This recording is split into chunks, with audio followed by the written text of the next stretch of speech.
Where have you been? Your arrival was due a month ago. Explain! There was temporal disruption in Sector B12 that pulled in our time ship. These poor excuses will not be tolerated. Canon update introduction has now been delayed by 2,678,400 rels. The scientist will be punished for his error, Emperor. I was covering for you. You hit the time jump button when you did the crazy spinny thing after seeing a photo of the Doctor. I thought he had boarded our ship. I panicked. Silence! Enough delay. Introduce the episode. Welcome to the Time Lord Victorious Canon Update!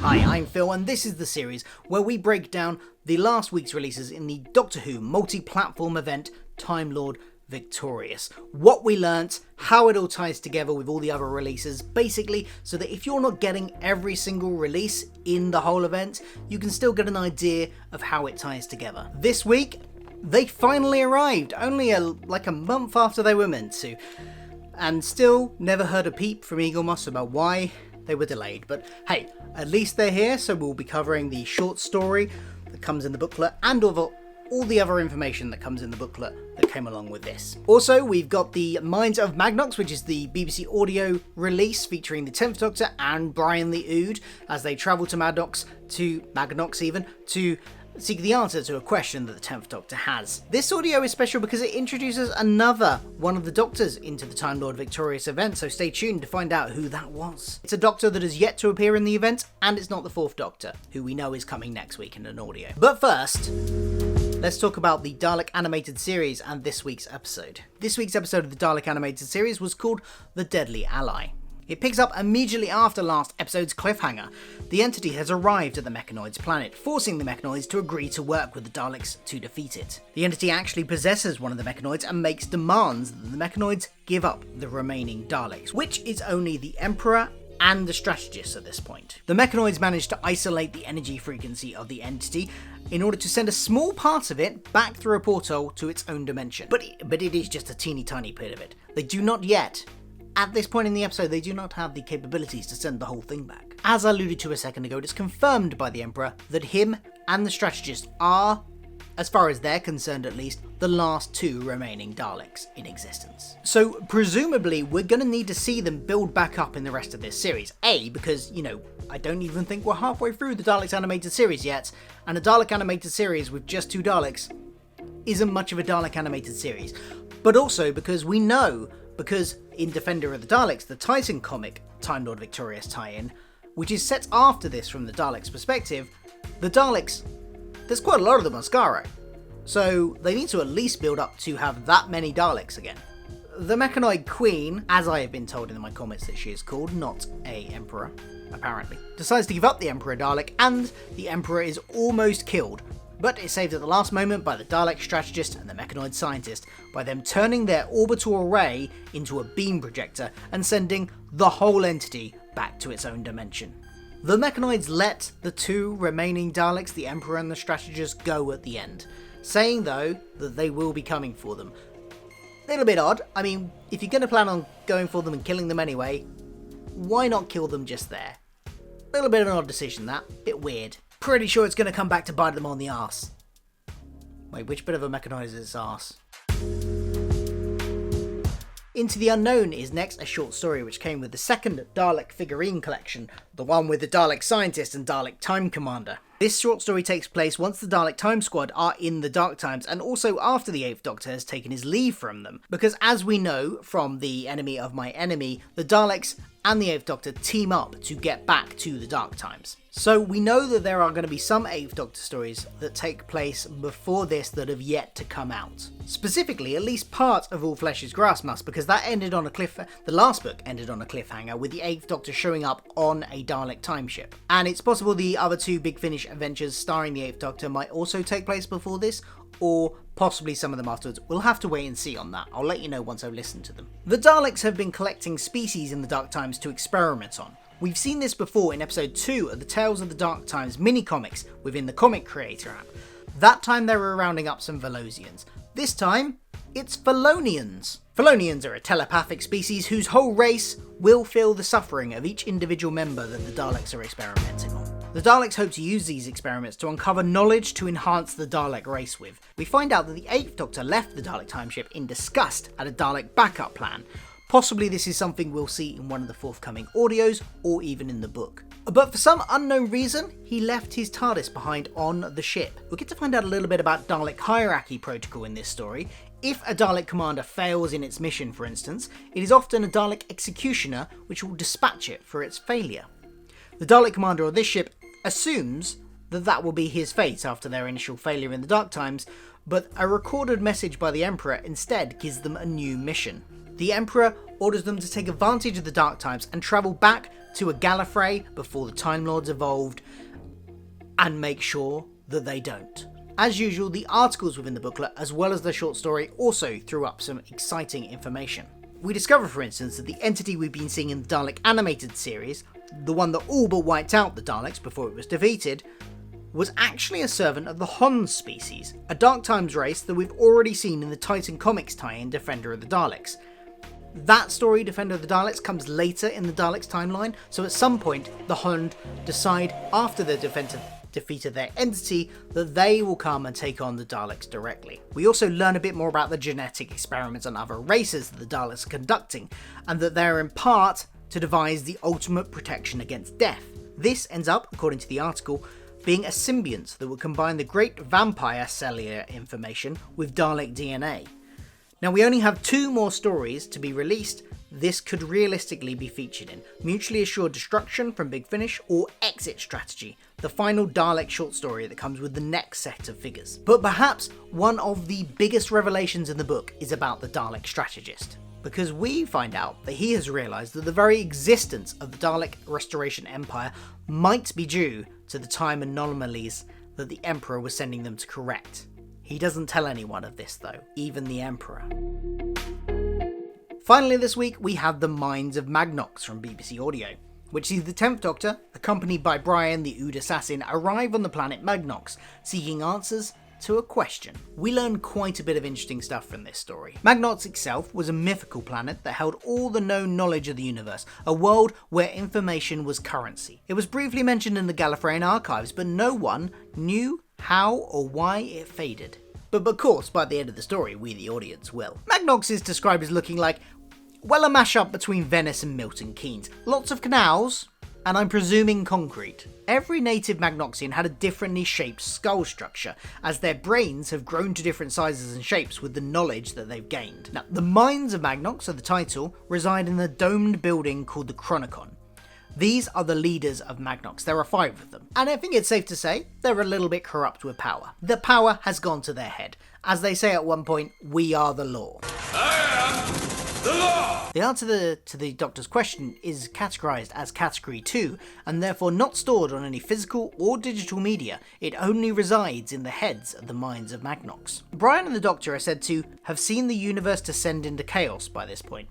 According to the released character paths, this is the last story in the event from Brian's perspective, and the penultimate from the 10th, with only the Big Finish Echoes of Extinction taking place afterwards. So there's a big chunk of the story set before this from both of their perspectives that hasn't been released yet, although we don't have to wait long. The book that should fill in a lot of that gap, All Flesh is Grass, is out next week. The Doctor, interestingly, is also back in his pinstriped suit, no longer in the flowing Time Lord robes that represent the Time Lord Victorious in this story, and that, as far as we're concerned, in his chronology, we last saw him in at the end of the book The Night That Fallen the Dead. As I said, the Doctor has come here to find an answer to a question. Initially, he finds Chief Bibliocrat Obel to help him in the Chronicon, but then is passed to a person called Paschal, who guides him to the Minds of Magnox.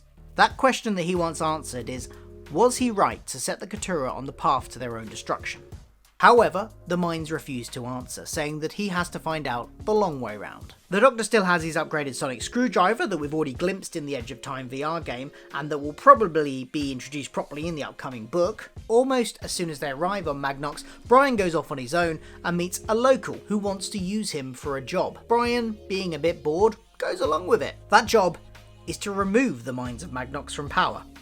This brings him into conflict with the Doctor, who needs the Minds to answer his question. Brian refers to him and the Doctor as being on the run. We'll come back to that in a minute, but first we also get some information on Brian's backstory. Brian was raised to be a slave, as all Ood are. He was bought by the Lesser Order of Oberon, which we've discussed in a previous canon update, before his handbrain was removed. It was then the Order that removed it and replaced it with the Translation Sphere, because they wanted him to be obedient, but not docile. It was apparently done quite roughly in a basement. It's possibly this that causes him to have the kind of split personality, with the Translation Sphere being its own unique personality as far as he's concerned, that he calls Mr. Ball.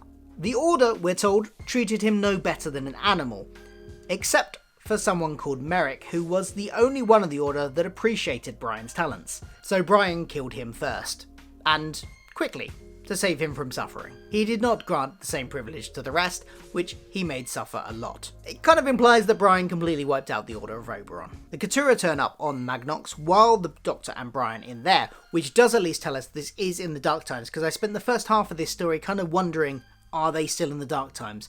But this would indicate yes, they are. It also indicates that that's who the Doctor and Brian are on the run from, as mentioned earlier. The Keturah have already judged Magnox. They gave it a lifespan of 90 years. But they give the Minds of Magnox an ultimatum. Answer their question truthfully and be given back immortality, or refuse and die straight away. The question is, how can the Keturah save themselves from death, and how can we destroy the Doctor? So, that means that the events we saw at the end of the book The Night, the Fall and the Dead didn't immediately wipe out the Keturah. That was left a bit ambiguous. They were certainly dying at the end of that book, but it was unclear if they were all dying everywhere straight away, or if it was going to be a gradual process. This reveals that it probably looks like it was going to be a gradual process. As the Doctor says, he sets them on the path to death. So, does this story take place completely after the next book, All Flesh is Grass, as the timeline indicates, or partly during it? We know from tweets by James Goss that there's a small narrative break within the book, and it seems strange that if it is completely after that novel, then that just really leaves the 10th Doctor story, Echoes of Extinction, from Big Finish, to really wrap up the 10th Doctor's confrontation with the Keturah. Ultimately, the Keturah destroy the planet, but a bunch of the Magnoxians do manage to escape, along with the Doctor and Brian on a ship. At least 300 in total. They end up on the planet Iceloss, a quiet collaborative colony in the Dark Times, but we know from the Dalek animated series that it would go on to develop a universe-famous archive. Could the people from Magnox have influenced the development of the archive, as they were a society that had valued knowledge so much? We'll come back to that in a second. The Doctor and Brian plan to hide out on Iceloss while they work out the next move. Then there's a coda at the end of the story, and it's a very interesting coda. Someone who is referred to as the Oracle on Iceloss, who is later revealed to be Paschal in her older age, is visited by the 11th Doctor.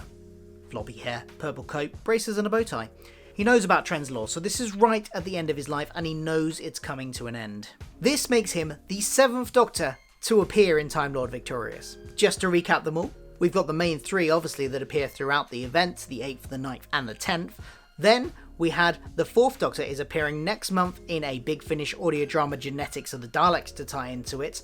We had the 13th Doctor appear in the Defender of the Daleks in a cameo right at the end from Titan Comics. Then we had the Curator appear on the telephone in the short story Canaries, which was available for free on the Time Lord Victorious Doctor Who TV website. And now the 11th Doctor. 7 Doctors in this event in total. Will we get more by the end? I kind of hope, just to round out the whole modern era, that we get the 12th Doctor in there somewhere. That'd be nice. Now, interestingly, the 11th Doctor remembers his adventures on Magnox as the 10th Doctor. So, will he remember the whole of Time Lord Victorious? Up until now, I had kind of assumed that it would be one of those situations, because it was a multi-Doctor story, that he might forget, or time would be rewritten somehow. There's a get out clause to why this whole event is never mentioned in the continuity before now or after now. But it appears that he does remember, and he has gone back to the planet to check on things and right some wrongs. This also means the 11th Doctor somehow found his way back into the Dark Times, at least the end of it, to see, I don't know, what was going on, and to check up on Purcell. He indicates to Purcell that things did not go well for him after he left Icelos. This is obviously something we've yet to see, and with only one more story on the Doctor's path left. Is it that story that he's referring to? Or, as I speculated earlier, does this take place in one or the narrative gap within the All Flesh is Grass book? I guess we'll find out next week when the book comes out. 11 also gives Purcell a data drive from Magnox, the entire history of Magnox society, and about 3% of the knowledge of the Dark Times. Now, I said I'd come back to this. Personally, I think this means that Purcell is the one to start off the archive of Icelos with this data, and that the society, she'll build up some colleagues and society around her, and that will go on to be the archive that the Daleks attack many millennia later. And that's it for this week's entries. In the next edition of the Canon Update, we will be covering another Dalek short story, because yes, the next set has arrived. The Dalek Executioner and Dalek Strategist arrived this morning as I was about to record this video, so too late to include in this one, and only a few days after the last one. They're like buses, you wait ages for one, and then two come along at once. But I will be covering that next in the next edition, and the short story and all the information in the booklet. There will also be another episode of the Dalek animated series to cover, as well as two Big Finish releases: the 4th Doctor in Genetics of the Daleks, and the 8th Doctor in what's it called? Mutually Assured Destruction. That's the one. That one's out next week. Those two are out next week as well as the final novel, All Flesh is Grass. That is out next week as well. Now, depending on how long it takes me the book to read, and when it arrives, because it might not arrive on publication day, didn't last time, I don't know if I'll be able to include the book in next week's edition of the Canon Update, or if it might have to wait till the week after. We will see. See how quickly it arrives and how quickly I read it. But the Big Finish, I should be able to download on the day they are released, so they will be covered. I will see you then. If you've enjoyed this, hope this was informative and useful for you, especially if you don't collect everything in the Time Lord Victorious but still want a general overview of what's going on. If this has been useful, please do hit that like button, subscribe, share this around, ring the bell, all of the YouTube stuff, all that jazz. And I will see you next week for another edition of the Canon Update. See you then.